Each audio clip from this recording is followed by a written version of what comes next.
Hi, everybody. Kevin Broughton coming at you from Success Unlimited. Thank you so much for tuning in to today's episode of Front Page News. And I am honored and lucky to have the guest that we have today.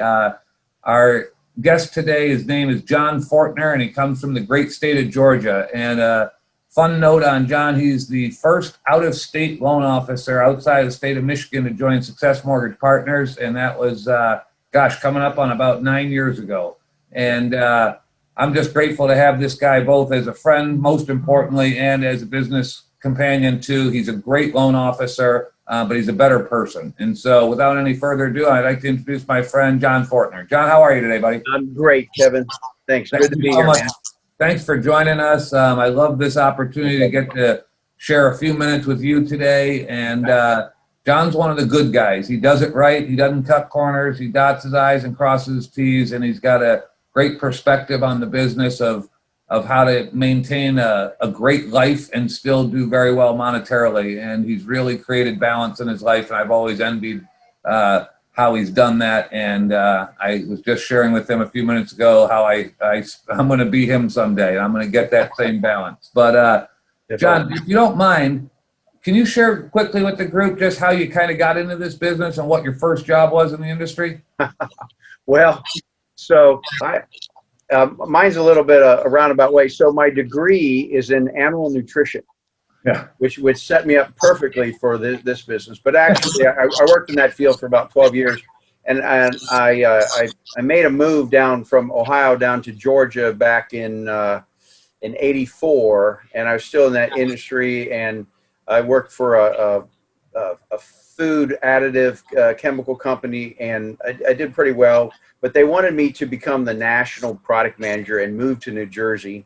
And I had visited New Jersey, and I didn't want to live there. So, so while I was traveling quite a bit, so while I was doing that, I also was investing in real estate, rental properties. We also bought a restaurant. So my wife was running a restaurant, and I just, along that line with the rental property, I was also brokering privately held mortgage notes.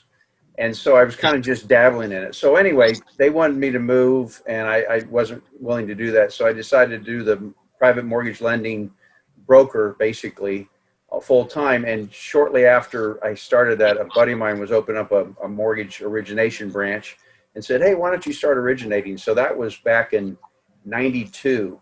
Wow. So I'll be 30 years coming up this January, February.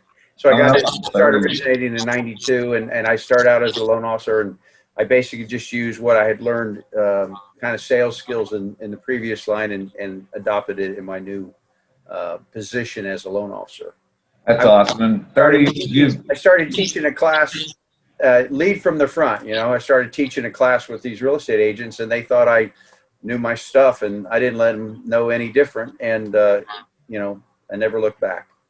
Well, I love it. And you're coming up on 30 years. That's not something everyone can say. So you've seen it all. That's a nice way of saying I'm old, Kevin. Yeah. Well, you've been through the good times and the bad times. And, you know, last year and a half, we've seen unprecedented times that, you know, we probably couldn't have fathomed even after living through the '08 and '09 situation. What's your team look like? Are you doing it all yourself, or do you have any help? Well, I say kind of lone wolf, but I do have a loan partner and a loan processor that I work with, but that's all I have. I'm kind of like a little pod down here in Georgia. Good. But are you able to trust the team, and are you able to get some of the you're keeping your hands out of some of the minutia stuff? Oh yeah, it definitely has relieved me. In fact, I just got back from a vacation, not this one, but where we were at camping, and I was able to, you know, let them drive the ship. Usually I end up muddying the water when I kind of come in, because I've missed the first 10 emails and I come in and mess things up. So I try and stay out of it. But yeah, it was, I've been able to kind of free up a lot of the stuff I used to do. Excellent. Is there any specialty products or any type of loan that is more, you know, in your lane, or are you all things to all people? Well, I guess one of my strengths, I had a real estate agent say this, or I heard this from a real estate agent. He said, instead of saying, hey, you know, what do you do well, or what are you good at? What do you do best? And that made me think, because what I do best is I kind of think outside the box and am able to find solutions to someone's challenge. I don't say problems, everybody has challenges. Right. So everybody has challenges, we find solutions. And where that has kind of manifested itself, I'm a big mortgage coach user. And I don't know if you're familiar with, but with Mortgage Coach, we've kind of been, and I've been doing this, gosh, since Mortgage Coach was on PDFs back in the late 90s or whatever. But we call it seller buy down strategy, and it's popular in a increasing interest rate market, which we might have coming up again. And right before all the COVID stuff, we were kind of using it a lot, where there were a lot of low ball offers.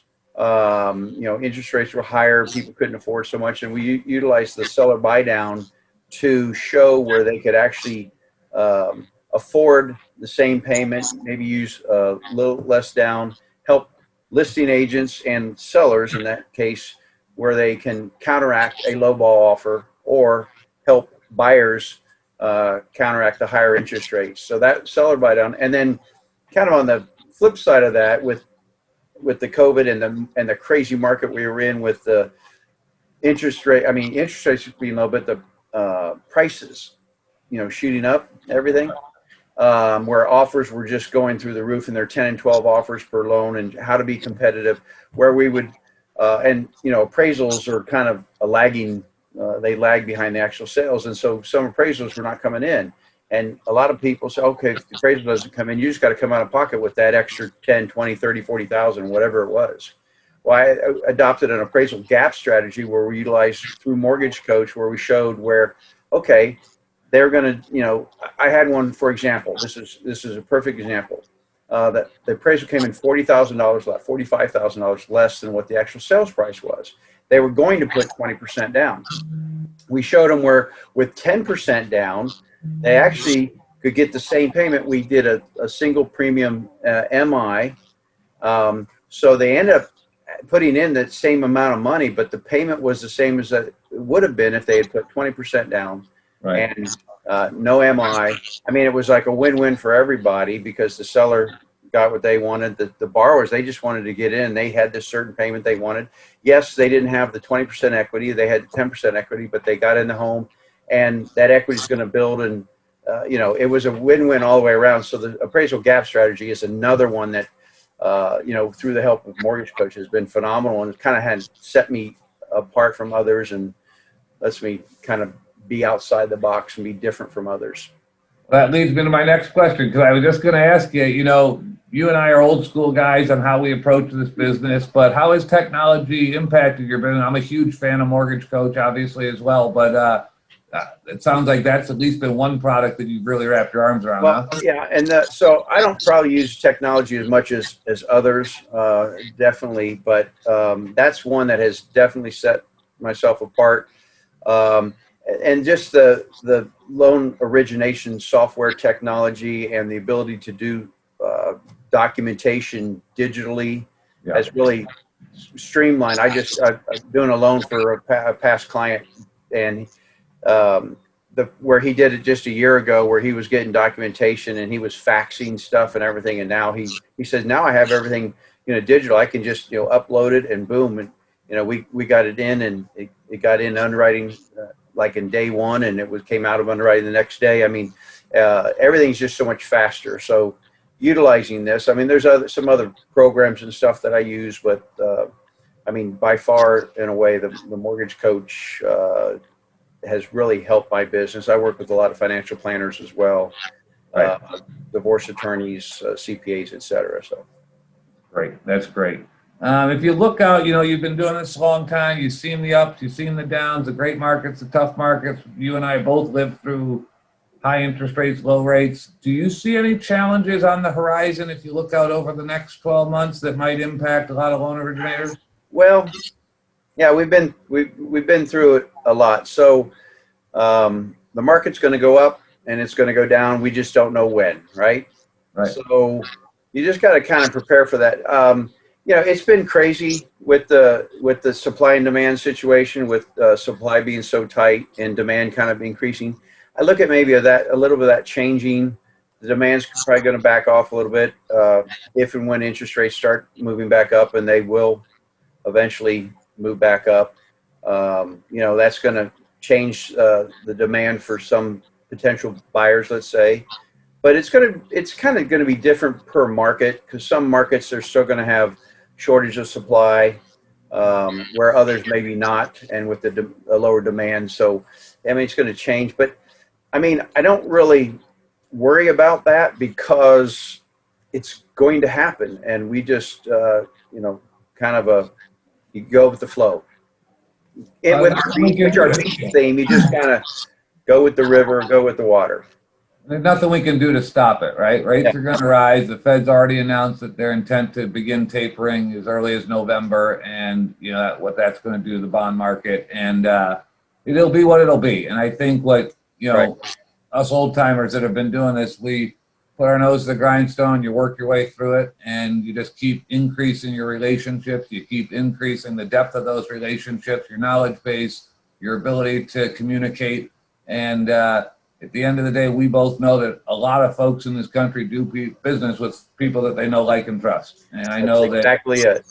Your level of repeat business is as high as anyone in the companies, as a per capita of people you've already done one loan for, that you've done a second loan for. And that's probably 80% of my business at least is coming from my past database and my circle of influence. Exactly.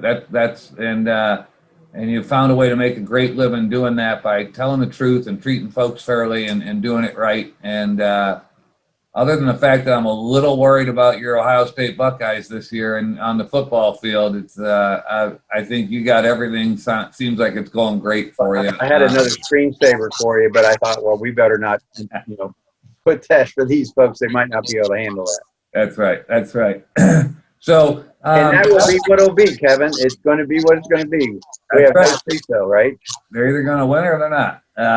But yeah, I think I just think you do it right. And one of the things I've always taken out of the years that I've known you is you never get too high or too low. You're even keeled. You're a great leader. You are a great communicator. You always tell the truth, and you're a solution provider. And that's a real great recipe for success right there. Be kind, show up on time, don't tell things that aren't accurate. And I've just watched you make a really fine living and still have the time to do your camp. I know you're an avid camper. I know you love being outdoors. I know that you don't think you should work 50, 55, 60 hours a week, and I know you don't. And I think that you've really captured the true essence of life balance in the workplace. And I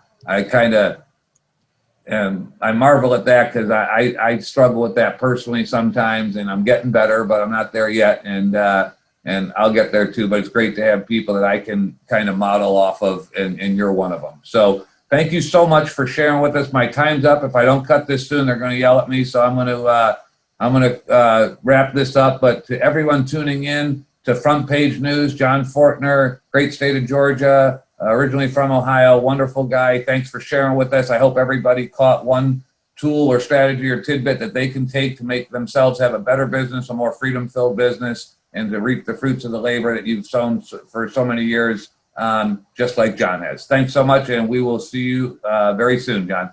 All right, Kevin. Good talking with you, man. Great talking with you, buddy. Take care.